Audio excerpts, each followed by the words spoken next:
ሰላም ጤና ይስጥልን ውድ የመረጃ የዩቲዩብ ገጽ ተከታዮችና አድማጮች እንደምን አላችሁ? ለዕለቱ የተመራረጡትን አርዕስተ ዜና ወደ እናንተ ይዘን ቀርበናል። ኢራን በሆርሙዝ ባህር ሰላጤ የሚንቀሳቀሱ መርከቦች ላይ ሚሳኤል ተኮሰች። የኢራን አብዮታዊ ዘብ IRGC በስትራቴጂካዊ የሆርሙዝ ባህር ሰላጤው ላይ የሚንቀሳቀሱ የንግድ መርከቦች ላይ ቢያንስ 2 ሚሳኤል መተኮሷን አክሲዮን በዘገባው ገልጸዋል። በጥቃቶቹ 2 መርከቦች ላይ ጉዳት የደረሰ ሲሆን የአሜሪካው ፕሬዝዳንት ዶናልድ ትራምፕ ድርጊቱን ተከትለው ጠንከር ያለ ወታደራዊ እርምጃ እንደሚወስዱ አስጠንቅቀዋል። የሆርሙዝ ባህር ሰላጤ ዓለም አቀፋዊ ደረጃ ከፍተኛ የነዳጅ ምርት የሚጓጓዝበት ወሳኝ የውሃ መስመር ነው።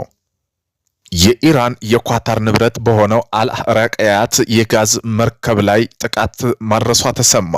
በሆርሙዝ ባህር ወሽመጥ ላይ ከፍተኛ ውጥረት በቀጠለበት በአሁኑ ሰዓት የኢራን አብዮታዊ ጠባቂ ጦር ኳታር መንግስት ንብረት በሆነው ፈሳሽ የተፈጥሮ ጋዝ በጫነው አልራቀያት የተባለ ግዙፍ መርከብ ላይ የሮኬት ወይም ሰው አልባ አውሮፕላን ጥቃት መፈጸሙ ተረጋግጧል።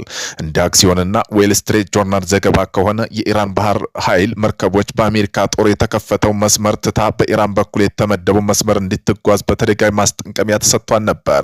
ሆኖም ግን መርከቧ ማስጠንቀቂያውን ችላ በማለት በአሜሪካ ባህር ኃይል ለእርዳታ መጥራቷን ተከትሎ ጥቃት ተሰንዝሮባታል። መርከቧ በስተግራ በኩል የሞተር ክፍሏ ላይ ተመቷል። በዚህም ምክንያት ከፍተኛ ጭስና የእሳት አደጋ የተነሳ ሲሆን የብሪታንያ የባህር ላይ ንግድ ድርጅት መርከቧ የእርዳታ ጥሪ ማስተላለፉ አረጋግጧል። ጥቃቱ እስካሁን የሰው ሕይወት አልጠፋም። ሁለቱም መርከቦች ሰራተኞች በሰላም ወደ ቀኝ በኩል በመጽናታቸው ተገልጿል። ኳታር በአሜሪካና በኢራን መካከል የሚደረገው የሰላም ድርድር በኢራን አብዮታዊ ጠባቂ ይህን ጥቃት መፈጸሙ በሁለት ሀገር የሰላም ሂደት ላይ ትልቅ ጥያቄና አዲስ ቀውስ ፈጥሯል። መሪዎች ከጥፋታቸው ካልተማሩ እንደምትግድላቸው እስራኤል ዛተች። አሜሪካ የቤት እንስሶችን ከቴል አቪቭ እንድታስወግድ ቃል ገብታለች፣ ካልሆነ ፈጣን አጸፋ አለው ስትል ኢራን ተደምጣለች። የእስራኤል መከላከያ ሚኒስተር ሀገራቸው እስራኤልን ለማጥፋት እቅድ በመብራት አሊ ካሚኒ እንደገደለች እንደዚህ አይነት ድርጊቶች ለማስተዋወቅ የሚሞክሩ ማንኛውም ኢራን መሪ እንደምታጠፋ በድጋሚ ዝተዋል። ሚኒስትሩ እስራኤል ካትስ በቴህራን በሚካሄደው የቀብር ስነ ስርዓት ላይ በሰነዘሩት አስተያየት ላይ ይህን ተናግረዋል። ካትስ እስራኤል በማንኛውም ጊዜና ማንኛውም ስጋት ለመከላከል ዝግጁ መሆኗን አክለዋል። ካትስ ቀደም ሲል የካሚኔ ልጅና ተተኪ ሙትጃቢል ለሞት ምልክት ተደርጎባት ሲሉ መናገራቸውን ከቴህራን ተቃውሞ አስነስተዋል። የኢራን የውጭ ጉዳይ ሚኒስትር አባስ አራግቺ ትራምፕ የአሜሪካ የቤት እንስሶችን ከቴል አቪቭ እንድታስወግድ ቃል ገብታለች ሲሉ አክለዋል። በህዝብና በአመራራቸው ላይ የሚሰነዘር ማንኛውም ስጋት ፈጣንና ኃይለኛ ምላሽ ያገኛል ሲሉ ምላሽ ሰጥተዋል። ባለፈው ሳምንት መጨረሻ የተጀመረውና ቀጣይም ቀናት የሚካሄደው የቀድሞ የኢራን ጠቅላይ መሪ አያቶላ አሊ ካሚኒ የስብትና የቀብር ስነ ስርዓት ላይ በመቶ ሺህ እንደሚቆጠሩ ሰዎች እንደሚታደሙ ቀጥለዋል። ካሚኒ አብዮታዊ እስላማዊ ሪፐብሊክ ኢራን መሪ በተጨማሪም በሺዓ እስልምና እምነታቸው ተከታይ ከፍተኛ ተሰሚነት ያላቸው መሪ ነበሩ። የቀድሞ መሪ ስንብት ስነ ስርዓት በኢራን ተጨማሪ በኢራቅ ውስጥ ይከናወናል። የሆርሙዝ መስመር ተዘግቶባቸው የቆዩ መርከቦች በኦማን ባህር ዳርቻ በኩል ማለፋቸው መጀመራቸው ተጠቆመ። በዓለም አቀፋዊ የነዳጅና የጋዝ ማጓጓዣ ዝውውር የላቀ ድርሻ ያለውና በአካባቢው በሰፈነው ውጥረት ሳቢያ ተዘግቶ የቆየው ሆርሙዝ ስርጥ ከግጭቱ መርገብ ጋር ተያይዞ የመርከብ እንቅስቃሴ እንደታየበት በባህር ላይ የትራፊክ መከታተያ መረጃ የጠቀሱ መገናኛ ብዙሃን አስነብበዋል። ባለፈው ጥቂት ቀናት ወደ ወሽመጥ የተጠጉ 8 መርከቦች ምክንያት ባልታወቀ ሁኔታ ጉዟቸው በማቋረጥ አቅጣጫ ቀይረው መመለሳቸውን ያወሳው የብሉምበርግ ዘገባ ነገሮች ተቀይረው ባለፈው እሁድ ዕለት ብቻ 6 ግዙፍ የጭነት መርከቦች በኦማን ባህር ዳርቻ በኩል የተዘረጋውን ጥብቅ የሚደረግለትን አማራጭ መተላለፊያ ተጠቅመው ማለፋቸውን አስነብበዋል። ቁጥራቸው ቀላል በማይባል መርከቦች የደህንነት ስጋት ለመቀነስ በሚል እንቅስቃሴ ማሳየቶች አጥፍተው ስለሚጓዙ ወሽመጡ ላይ ያለው ትክክለኛ የጉዞ ፍሰት ሙሉ በሙሉ ለማወቅ አዳጋች አድርጎታል ሲል የዘገባው አናዶል ነው። በኢራን መዲና ቴህራን ለሐዘን የወጡ ሰልፈኞች ሞት ለትራምፕ የሚል ባነሮች ይዘው ታይተዋል። በቴህራን የሟቹ ጠቅላይ መሪ አያቶላ አሊ ካሚኒ የቀብር ስነ ስርዓት ላይ የተገኙ ሰልፈኞች ሞት ለትራምፕ በሚል ባነር ይዘው ሐዘናቸውን አሳይተዋል። ትራምፕ የሚለው ቃል ውስጥም ጥይት ተስሎ ታይቷል። ሌሎች ሐዘንተኞች የአሜሪካው ምክትል ፕሬዝዳንት ጄዲ ቫንስ፣ የአሜሪካ መከላከያ ሚኒስትር ፔት ሄግሴት እና የእስራኤሉ ጠቅላይ ሚኒስትር ቤንጃሚን ኔታንያሁ ደም በእጃቸው አለ በሚል መልእክት የያዙ ምስሎች ይዘው ነበር። የኢራን ፕሬስ ቲቪ እንደዘገበው የቀብር ስነ ስርዓቱ ላይ ሂደት የጀመረው የካሜኒ አስክሬን ለሁለት ቀናት ከተቀመጠበት የቴህራን ግራንድ ሞሳል መስጊድ ነው። አዘጋጆቹ ሂደቱን ከ10 እስከ 12 ሰዓት የሚቆይ እንደሆነ ይጠበቃል ብለዋል። ይህ በዳቫን እና በኢማን ሁሴን እና በእንቀልብና በአዛድ አደባባይ በሻህድ ላሽጋሪ ሃሪዌን በኩል 10 ኪሎ ሜትር መንገድ ላይ ይጓዛል ተብሏል። የታስኒም የዜና ወኪል ከጥቂት ቀናት በፊት የካሜኒ አስክሬን የያዘው ተሽከርካሪ ወደ ቀብር ስነ ስርዓት መንገድ ለመግባት ዝግጁ መሆኑን ዘግቦ ነበር። በመሆኑም ትራምፕ ከኔቶ ጉባኤ በፊት ከጣሊያኗ መሪ ሜሎኒ ጋር ያላቸውን አለመግባባት በድጋሚ ቀሰቀሱ።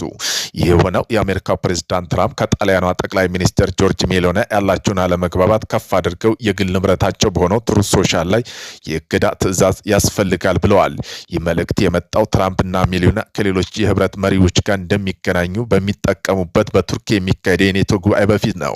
ሜሎኒ በቅርቡ በተደረገው የቡድን ሰባት ጉባኤ ላይ ከትራምፕ ጋር ፎቶ ለመነሳት ደጋግማ እንደጠየቀችኝ ትራምፕ ከሰጡት አስተያየት በኋላ መሪዎቹ አለመግባባት ውስጥ ገብተዋል።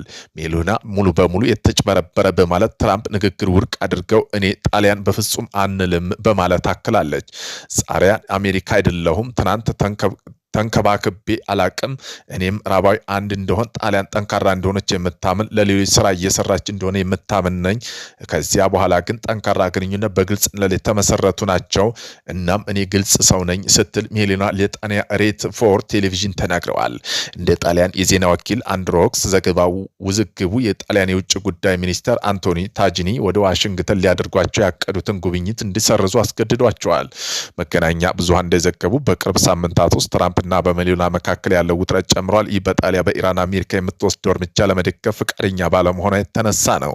ሩት አረብ ኤምሬት ተጋለጠች። ኤምሬት በበርበራ ላይ በድብቅ የጦር ሰፈር እየገነባች መሆኑ ተገለጠ። የፈረንሳዊ ሊዮ ሜንዲን ጋዜጣ የተባበሩት አረብ ኤምሬት በሶማሌላንድ በርበራ ለእስራኤልና አሜሪካ ጭምር የሚያገለግለው ስትራቴጂካዊ የጦር ሰፈር በሚስጥር እየገነባች በመሆኑን ይፋ አድርገዋል። በሌላ በኩል ኤምሬትስ የፖሊስ ማዕከል በወጣው ጥናት ኢትዮጵያ በቀጣይ በርበራ ወደብ በስፋት እንደምትጠቀምና ለዚህ ሂደት ኤምሬትስ የፋይናንስ ድጋፍ ከበርበራ ወደ ኢትዮጵያ ግዙፍ የመሰረተ ልማት ዝርጋታ እንደሚከናወን አመላክተዋል። እስራኤል የኢራን የድርድር ተወካዮች ለመግደል አቅዳ እንደነበር ተዘገበ።